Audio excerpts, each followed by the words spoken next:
આપણી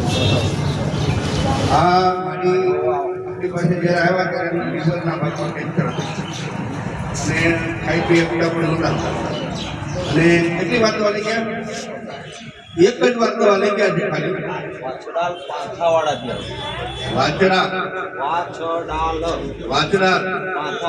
પાથાવાડા ખાઈ પી એકતા હતા અને આજે આ માટી અત્યારે ખાઈ પી એક છે ને એમ એકદમ તંદુરસ્ત છે.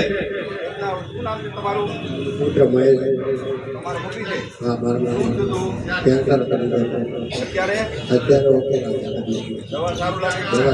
તમને કેમ લાગે? કેટલું ખાવ છો?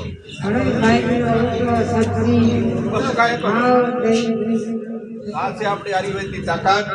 એક જ મહિનાની અંદર જો ખાતા થઈ જતા હોય તો આ દવાનું આપણે સેવન કરવું જ જોઈએ. ખાસ કરી તો આ પરેશભાઈ ધન્યવાદ પાછો એટલી સેવા કરી અને અમે તો પેલા એક રૂમ રાખતા હતા. કાલે તમે ફોન કરીને કહી બે રૂમ કહી દો માણસો વધી જાય તો બે રૂમના ₹5,000 તો એક રૂમનું જ ભાડું થાય. 10,000 રૂપિયા સાધુ દાન કરે, 10,000 રૂપિયાનો ખર્ચો કરે. ધન્યવાદ છે ને તેને દાન તો ખૂબ કઠણ છે ભાઈ.